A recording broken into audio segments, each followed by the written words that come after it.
putting them in danger at all if we do misjudge their course. We're only, I think, yesterday we checked out the GPS and we averaged around 3 kilometers an hour. Yeah. So we are just puttering along in the bay Oh here, and they do yeah. have plenty of time to They've got plenty of time move to if they need to, get out of the way. as well as the prop guards too. We mention that kind of every day out here. Basically, it's a piece that fastens around the prop on the motor and prevents any prop strikes with the whales, which is common in certain areas, and it does do a lot of damage. So we try to prevent that in a lot of the boats here in town, if not all of them. I haven't seen one without a prop guard yet. Yeah. So it's good to see people, they're being conscious about that. Yeah, and that's in large part thanks to some leadership from a local boat operator who works with Sea North. Really wanted to see us protect the whales from those props and has been selling them at cost to folks around Churchill to put on their boats, including to us. So, yeah, we really appreciate that. It's always good to see a business operator showing some leadership in that respect. So as Kyron mentioned, those props can sure do some damage. The whales, as you know, if you've been watching here on Explore, show a lot of interest in the back of the boat, including the motor and the wash coming out of the motor. And if they get too close, they get dinged. And we've seen evidence of that in marked individuals where the prop has just, torn pieces out of the back, which is sad to see. So really happy to have those prop guards on. A little bit more information about some of the marks you might see when you're helping with the Beluga Bits project. You may also see, as Kyron was mentioning, claw marks or teeth marks. Some people will call it rake marks. So you might see teeth marks from other beluga, maybe killer whale, maybe an escape, a near escape. Likewise for polar bears, if you see some parallel striations on the back of the whale, that may have been from a polar bear trying to haul the whale up onto the ice. Sometimes the ice will form around a pod of beluga. It's called an entrapment, an ice entrapment. And that makes them kind of easy pickings because they do need to come up for air. So there's been evidence of polar bears hanging around entrapments and trying to. It's a lot of how they get the seals as well. That's their Absolutely. Yeah. their go-to method for hunting seals. Stefan had mentioned too with the Beluga Bits program that he is interested to see. Sometimes you can capture images of fresh wounds or injuries to the whales, and it's nice to see, if in following years, capturing images of the same whale after the healing process. So you'd see maybe a scar, and that's a kind of a good thing to see, and Yeah, they're definitely right. interested in keying in on that as well. Yeah, that's right. We got our first maybe whales following behind us. Yeah. Yeah. Here he comes. I decided I'm going to have to start practicing yoga so that I can move around on here a little more. It's difficult to turn around and bend. If you want me to come over and man that camera, you just let me know. Right.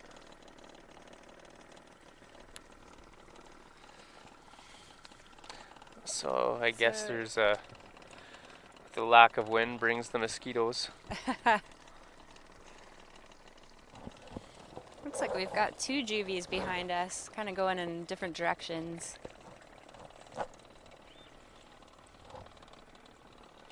So we were mentioning marked individuals and seeing them from year to year. In a previous life, on a previous project, Stefan and I were working on creating a catalog of killer whales that are making their way into the high Arctic. So with the loss of sea ice with climate change, predators like killer whales are making their way further north, and that's not good news for beluga or their other prey species. What we're doing with that being somewhat new in the high Arctic was going out and taking photos from a zodiac like this of the backs of the killer whales. And you can tell individuals based on the shape of their dorsal fin. Oh my gosh, there's a huge group coming this way. Very cool. Oh yeah, and they look like they're zeroed in on us too, so. Yeah. Oh man, you can see them so much better now. They're so much better. The one behind us now, you can see he's kind of turned sideways and yeah, it's rolling around a bit. We got, oh. looks like maybe a calf coming, another one just joined. Ooh. So Super I was trying awesome. to get you guys the sound of them coming up and taking a breath. I might try that again with this group because they look pretty curious. Yeah, we got another 3 or so on the way. Seems like once it starts, it's just goes into a frenzy. Yeah. Oh, is it ever clear? This is beautiful. Oh yeah. So yeah, it's been tough with the water being as choppy as it has been over the past few days to be able to see the whales. I mean, you can see their silhouettes for sure, but today it's just so much more clear. With the water glassy like this, it's it's unreal. I'll keep an eye on the underwater camera here, and I'll try to let everybody know if I do see them coming to check it out. Right now, they seem to be pretty keen with the prop.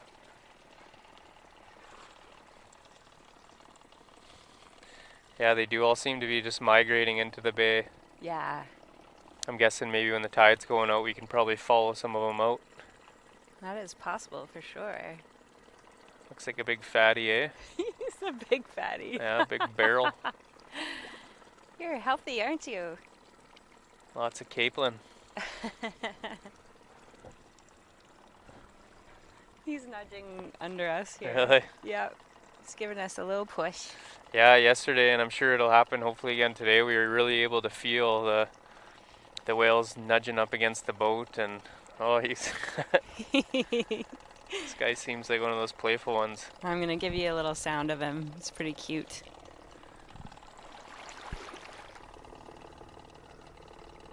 Meg's holding the mic. Oh, there you go. Hopefully everybody heard that. That looked like it was, right him. above the blowhole. He gave us a little nudge. Oh. And Simon's putting in an underwater camera here. Oh my gosh, and he's gonna get such good footage. Careful he doesn't take a nibble. Yeah. Oh yeah, he's swinging back and forth in front of Simon's camera. It's so beautiful. So yeah, there's just a cool breeze out here right now. I mean, the water is just couldn't be more flat. The sun's shining. I don't think, there's not a cloud in the sky right now. This is an amazing day to be out on the water. We haven't had anything even remotely close to this yet. Footprint here, Simon.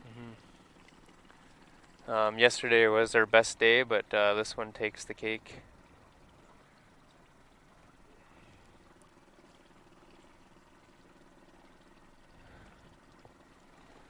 Oh. I like it. Sometimes every once in a while in the back they'll poke their heads up a little bit and kind of linger to get, I think, a better look at us.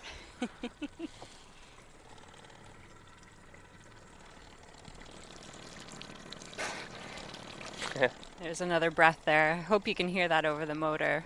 If not, maybe let us know in the chat here. Oh, got two again. Hold on to it there. It seems it's coming up. Oh, good luck.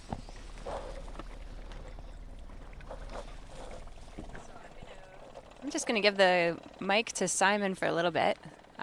Maybe he can tell us more about what he's seeing. I'm just going to hold his underwater camera under for him. Hi, good afternoon, everyone. My name's Simon, and I've been coming up to Churchill now for the past 13 years. And this is one of the first summers I've been able to come up for the beluga season. And it's absolutely beautiful today. I think I was very lucky in choosing the right day because the water is very calm and the the baby belugas, the males, females, the adults are coming right up to the boat, and it's absolutely wonderful out here. I hope some of you are getting a chance to come up and visit yourself one day, because it's absolutely beautiful. We'll have to get you later on when we get a bit of time to talk a little bit about your experience with Tundra Buggy and coming up to see the polar bears, because that's been the majority of what you've done, and I'm sure you got some pretty interesting experiences. Been very lucky to be able to come up here for all of the seasons, and I've been able to experience the wonders of Churchill. It's not just one season up here, it's a whole year of seasons, and it has so much to offer. But today we're very, very lucky with the weather conditions, and we're getting some great shots for you guys. Hopefully you're enjoying the show. I'm watching these guys right now. They're just at the underwater camera, and if I could see them this well, I'd imagine the clarity must be 10 times better than what it's been for everybody else at home. Absolutely. So yeah, check it out. Thank you very much. Got some interest right now.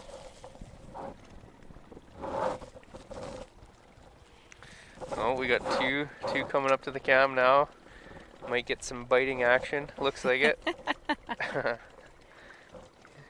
Yeah, maybe trying to eat the camera. They sure are inquisitive. So this is the time, if anybody, if you are watching the underwater camera, definitely get those snapshots happening, and give Stefan a hand with looking for the identification marks on the whales. And today is probably a good opportunity to try to get as they barrel roll. It's been difficult to get those since we've been out this year, just because of the conditions. So take a lot of snapshots, and we definitely appreciate it. Everyone seems to be enjoying the whales, so that's a good sign. There's a few people online right now checking them out.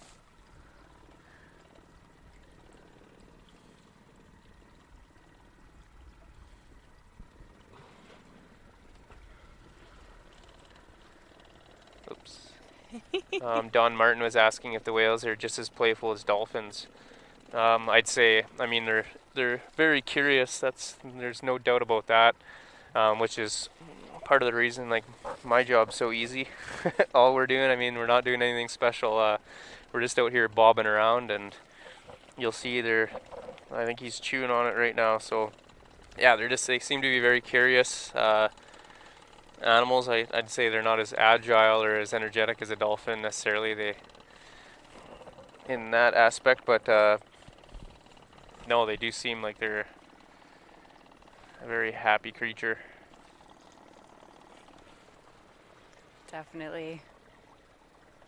Yeah. Well, this is good. We're getting lots of photos, it looks like. I'll be excited again here tonight to check them out. Wow, there we go. Sneaking up behind us there. The side there.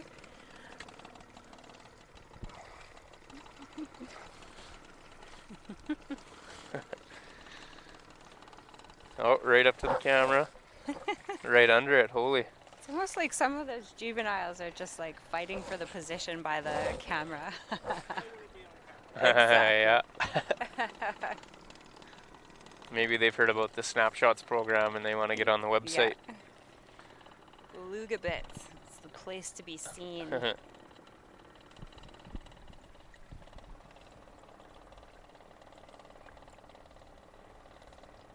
So Simon's focusing on taking some photos. We'll get to interviewing him a little bit more in a little while.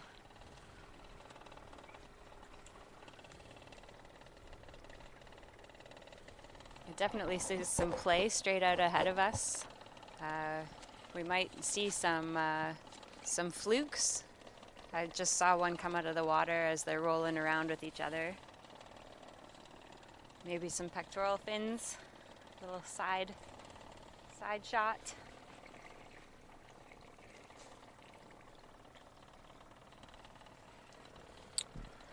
So again, if you are wondering what exactly we're looking for with the beluga bits, go check out the website, and you'll see just different ways to identify or kind of different things they're looking for their research.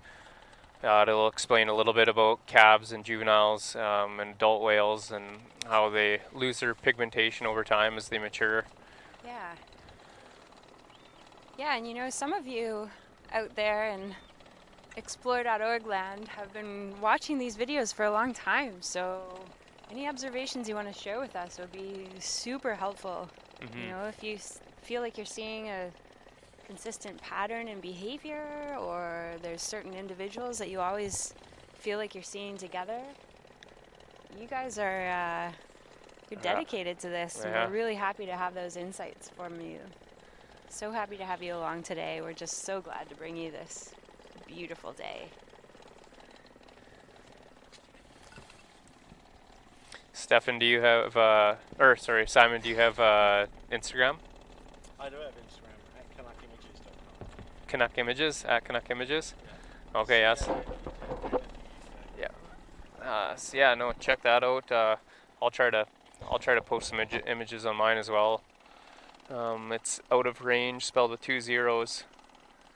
And Meg, do you have anything? Do you post a lot of photos, or? Oh, what is that? Oh. I do. I'm getting better at it. Yeah, for no, sure. that's the same with me. I need to smarten up and start getting more photos up there. So I'll do my best. We had some great ones from yesterday. Stefan, you got a killer picture of a calf coming up for air. So good. So yeah, check that out, and I'm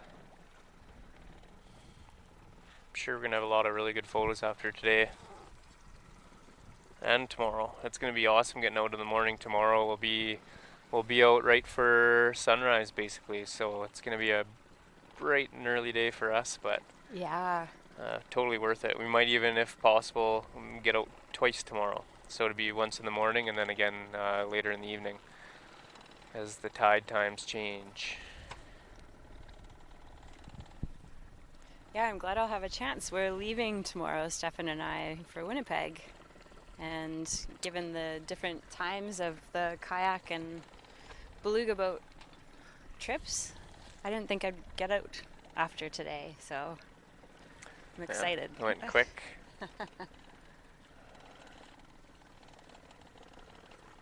Oh, we've got another coming up behind us, I think. A little deeper.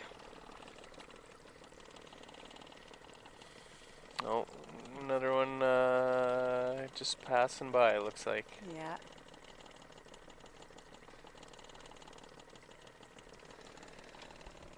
It's a good sized juvenile.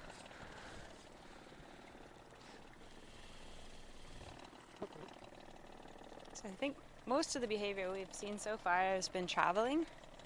So the sort of consistent, nice rhythm to the way they're surfacing and underwater, and in one direction. Often you'll see a pod all traveling in the same direction together. We've also seen socializing. So when whales are rolling around with each other and going in all directions, and sometimes they're arching their back, sometimes they're not.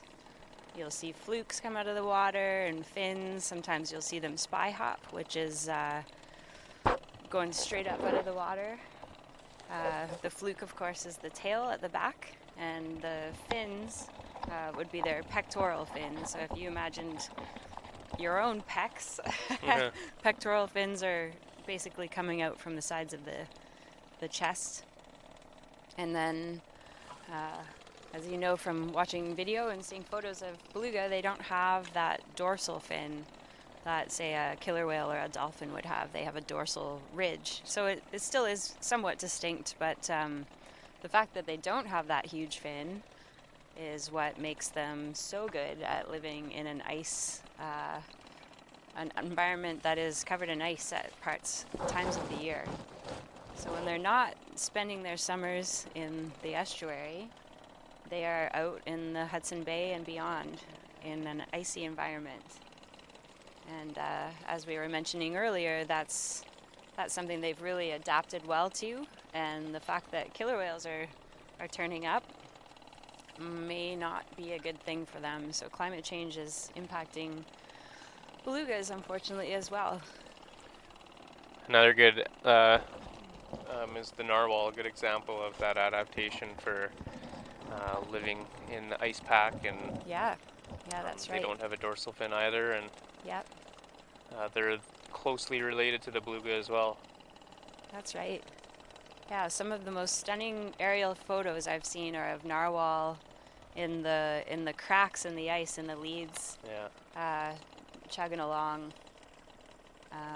Just beautiful. And they're willing to do that pretty early in the season, and they're taking a bit of a risk. And just as we talked about entrapments that happen in the ice with beluga, and killer whales get caught in entrapments too. Sometimes you'll see narwhal chugging along as the ice is breaking apart into a crack, but the ice also Woohoo, here we go.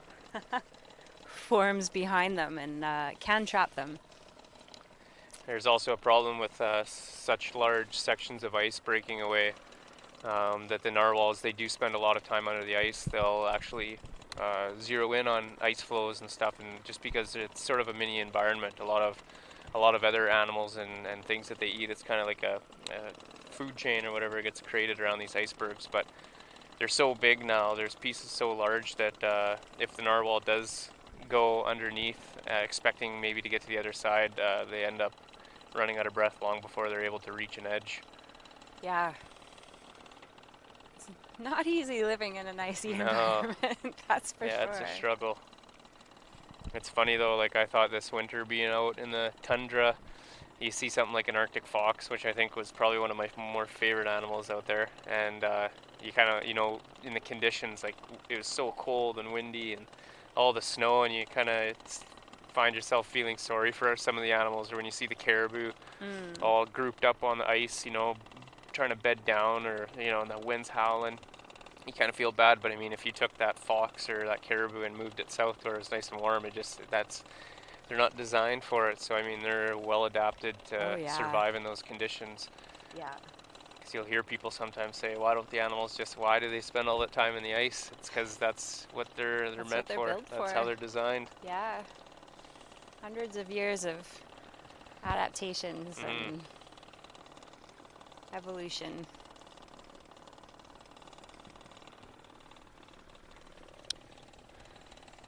Yeah, the whales today seem like they're really just sort of moseying around. I've had a few come check us out. Hopefully we'll get a frenzy like we had yesterday. That was super fun. That was so fun. It was so cool to read all your comments out there. I remember one of the last comments was, just wait until you get back to shore and see these photos. And yeah, you were right. The teeth ones are insane. Like those, they're just going to town on the underwater camera. Yeah, I checked back at those a few times. They're awesome pictures. So yeah, keep on snapping photos. It's fun to see, and for us, and then it also is very helpful for Stefan and his research with beluga bits. Yeah, definitely.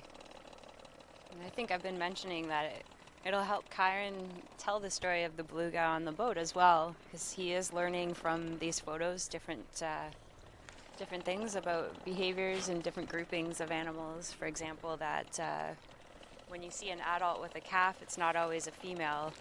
We did confirm from a photo that we saw a male with a calf a little while ago.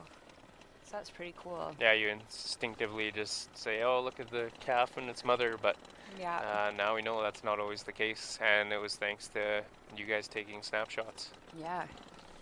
And we definitely see one distinct group type when we're here is I just tend to see about 5 or 6 large white adults, and I think we tend to say, hey, there's a big group of men. Yeah.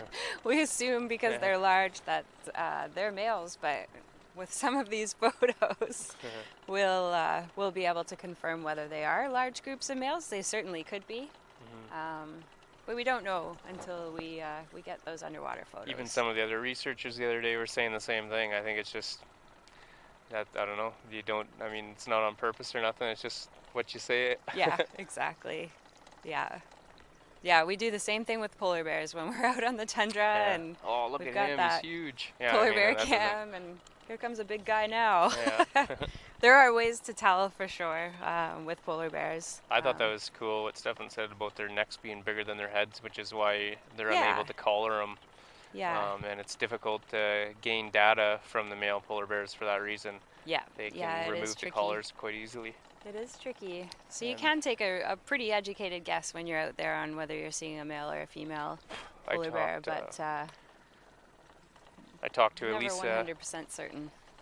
She had said she's one of the other people that works for PBI, Polar Bears International, and she had mentioned they're doing ear tags now with male bears. They don't last as long. The battery life, I guess, isn't as long, but it's getting some very valuable data, things that they didn't know before. So Yeah. Yeah, there's certainly, there's concerns when people see collars on polar bears and they're concerned about the polar bears